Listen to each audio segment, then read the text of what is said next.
1 kilo கம்புன்ற விலைக்கு ஒரு லட்டு கிடைக்கும். அந்த விலைக்கு இங்க எங்களுக்கு கிடைக்குமாண்டா இப்ப நாங்க விக்கிற விலைன்ற 20ல் ஒரு பங்கு விலைக்கு.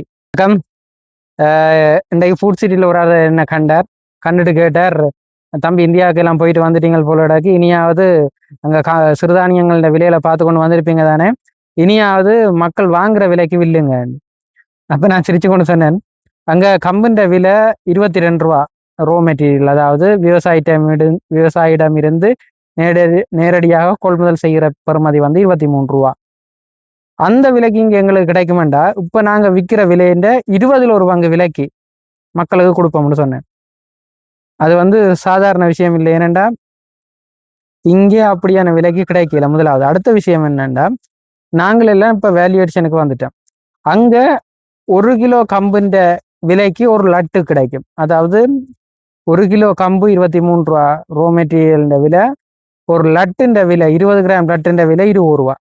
விளங்குதா? 25 கிராம் லட்டுன்ற விலை 20 ரூபா. அப்ப இது வந்து பெரிய விஷயம். அதாவது வேல்யூவேட்டட் பண்ண அங்க பெரிய விலைக்கு விற்கிறாங்க. இங்க நீங்க எங்கட லட்டுன்ற பெறுமதியும் சரி, சத்துமாக்கள்ன்ற பெறுமதியும் சரி, எல்லாத்தையும் ஒருக்கா ஒப்பிட்டு பாருங்க. நாங்க இங்க ஃபார்மர்ஸ்டம் இருந்து நேரடியாக 700 ரூபாய்க்கு வாங்குறோம் ரோ மெட்டீரியல்.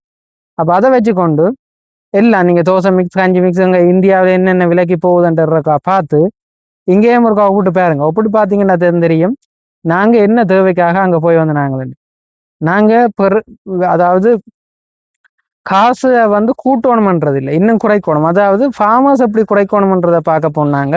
அதே நேரத்துல இருந்து பெருமதி சேர் உற்பத்திகள் எப்படி எல்லாம் இருக்குதுன்றதை பார்க்க போனாங்க. இது நிறைய விஷயம், இதை பற்றி நிறைய கதைக்கே இருக்கு. ஆனா நான் இப்ப சொல்ல வாரது என்னன்னா, 1 கிலோ கம்பின்ற விலை ஒரு லட்டுன்ற விலைக்கு நிகராக இருக்குது. நீங்க அதை யோசிங்க. பெருமதி சேர்க்கப்பட்ட பொருட்கள் வந்து எல்லாமே விலை கூடத்தான் நாங்க விற்கிறோம். இங்க அவ்வளவுக்கு விலை கூட இல்லை. நீங்க நம்பி எல்லார்ட்டையுமே பெருமதி சேர்க்கப்பட்ட பொருட்கள் எல்லாமே நீங்க எந்த இடத்துல போனீங்கன்னாலும் விலை குறையத்தான் கிடக்குது. அதை யோசிங்க. எங்களை விட அங்க இப்ப விலை கூடிக்கொண்டிருக்குது. இன்னும் ஒரு கொஞ்ச நாள்ல நீங்க யோசிப்பீங்க, என்னடா இப்படி சீப்பா இங்க கிடைக்குதான மாதிரி. எல்லாம் மாற்றங்கள் நடக்கும் வெகு சீக்கிரத்துல. கொஞ்சம் யோசிங்க, சிறுதானியங்களை வாங்குங்க, நிறைய ஃபார்மர்ஸுக்கு ஹெல்ப் பண்ணுங்க. ஏனெண்டா நாங்க இன்னும் இம்போர்ட் பண்றதை பற்றி யோசிக்கல, இங்கே இருக்கிற உற்பத்தியை யோசிக்கத்தான் யோசிக்கிறோம். ஃபார்மர்ஸ் பெனிஃபிட் அடையத்தான் யோசிக்கிறோம். இது நாங்கள் வெறுமனே கொள்ளையடிக்கிறதுக்கோ இல்லாட்டி கொண்டு போவதுக்கோ யோசிக்கல. நாங்கள் வித்தியாசமா யோசிச்சிருக்கிறோம், நிறைய விஷயங்களை பற்றி யோசிக்கிறோம். எங்களுக்கு தெரிஞ்சாக்களே எங்களுக்கு முன்னால இப்படி கேட்கறதான் ஒரு மன இதா இருக்குது. என்னன்னு சொல்றேன், இப்படி அவங்க யோசிக்கிறாங்களே என்ற மாதிரி இருக்குது. அதையே மற்றபடி எல்லாம் மாற்றங்கள் வெகு சீக்கிரத்துல நடக்கிறதுக்கு தான். இவ்வளவு தூரம் மினக்கட்டு போய் வந்தது எல்லாம் வந்து சும்மா சாதாரண விஷயத்துக்கு இல்லை. வெகு மாற்றங்கள் வந்து வெகு சீக்கிரத்தில் நடக்கும். நன்றி.